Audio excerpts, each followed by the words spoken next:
really profound look at the architecture of human behavior, specifically the psychology of habit formation and behavioral change. So often we're told that personal change is just a matter of sheer willpower, right? Like you just make a firm decision, grit your teeth, and force yourself to stick to a new goal.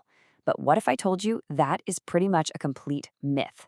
The research we're exploring today completely shatters that whole idea.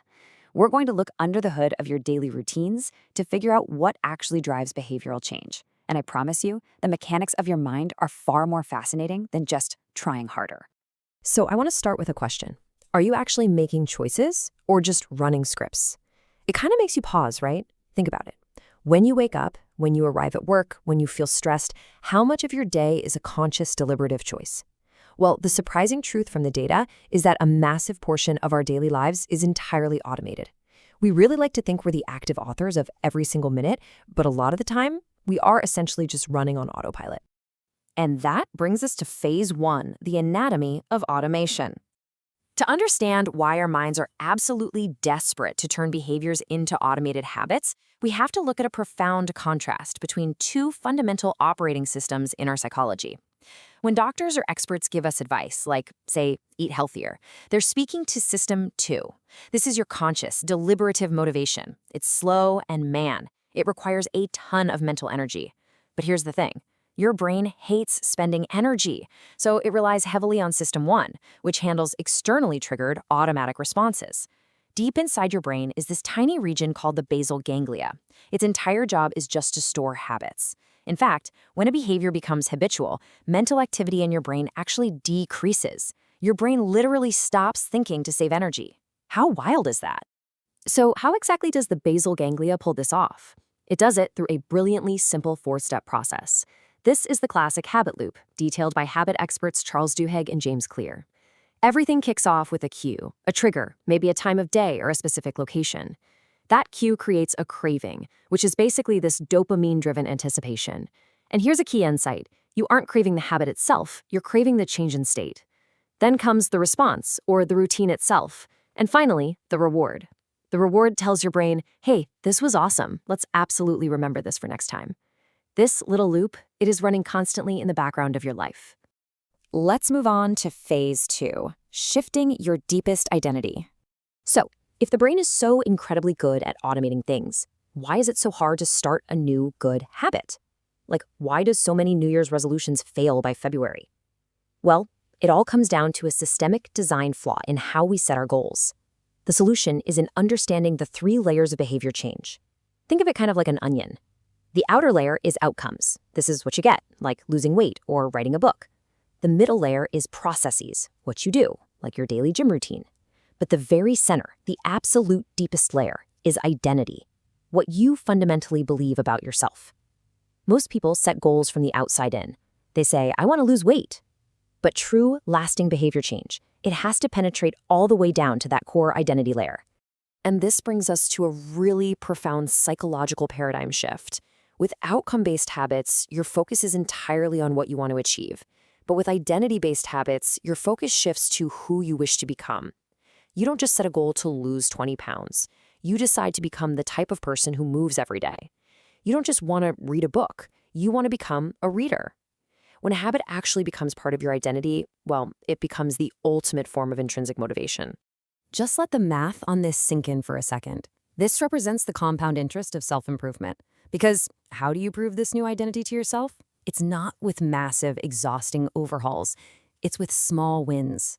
If you get just 1% better every day for 1 year, you end up almost 38 times better by the time you're done. No joke. Habits are the compound interest of self-improvement. Every single small action is a tiny piece of proof to your brain that you really are this new person. Which leads us right into phase 3, crossing the intention Rubicon. Of course, knowing who we want to be and actually taking the action are two completely different things. There is this daunting gap between wanting to change your identity and taking that very first step. In psychology, this is defined as the Rubicon model of action phases. It refers to a major psychological threshold. Think of Julius Caesar crossing the Rubicon River. It was the literal point of no return. In behavior change, crossing the Rubicon means moving from that deliberative mindset of dreaming and goal setting straight into the volitional mindset of actual implementation. It is the exact moment your intention solidifies into action. But surviving on the other side of that river, that requires a very specific toolkit. And that toolkit is Phase 4, the 4 laws and the reality of time. So how do we successfully wire these new routines into the basal ganglia so they become effortless? To survive the post-Rubicon action phase, we turn to the 4 laws of behavior change. 1, make it obvious. 2, make it attractive. 3, make it easy. 4, make it satisfying. The first 3 drastically increase the odds that you'll do a behavior today, and the 4th ensures you're going to repeat it tomorrow. What these laws really reveal is that our environment is the invisible hand that shapes human behavior. If you want to change, you absolutely must design an environment where good habits are simply the path of least resistance. Now, the ultimate hack to make a new habit obvious and easy is called habit stacking. Instead of trying to find some magical new time and place to do a new habit, you just anchor it to a behavior you already do every single day. The formula is super simple. After my current habit, I will do my new habit. For example, after I pour my morning coffee, I will meditate for 1 minute. You are basically using the deep neurological grooves of an old habit to build a brand new one. So you might be wondering, how long does this all take? 66 days. Yeah, forget that famous myth that it takes 21 days to form a habit. Fun fact, that actually originated from anecdotal evidence about plastic surgery patients adjusting to their new faces. Seriously. A truly groundbreaking study from University College London found that, on average, it takes 66 days to cross what is known as the plateau of latent potential into true automaticity. So it requires patience. You just have to keep stacking those 1% improvements until the habit finally locks in. All right, let's zoom out a bit for Phase 5, the power of keystone habits. Now that we've got the daily mechanics down, let's scale this explainer up. We are shifting from individual daily habits to massive, cascading transformations that can alter entire lives or even entire organizations. We call these keystone habits.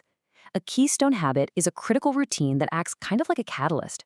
When you change a keystone habit, like exercising regularly, keeping a food journal, or practicing willpower, it starts this amazing chain reaction that transforms other, seemingly unrelated patterns in your life. Suddenly, you start eating better, you sleep better, you manage stress better. It proves a fundamental truth. You do not rise to the level of your goals, you fall to the level of your systems. This journey beautifully maps onto Bayatsy's intentional change model. It outlines the path from the real self, who you are today, to the ideal self, the identity you wish to step into. And notice what connects them. It's this continuous cycle of self-directed learning, experimenting with new behaviors, and practicing until those new neural pathways are solidly built. And right there in the center, developing trusting relationships. We don't cross the Rubicon entirely on our own. The tribes and cultures we surround ourselves with profoundly reinforce our new keystone habits. I want to leave you with this final, deeply profound thought from the source material. Every action is a vote for the type of person you wish to become. When you truly understand the psychology of habit formation, you realize that your next choice isn't just a chore. It's not just a skipped workout or a healthy meal. It is a literal vote cast in the ballot box of your identity. So I'll ask you, based on the automatic scripts running in your life today, who are you voting to become tomorrow? Thanks for joining me on this explainer.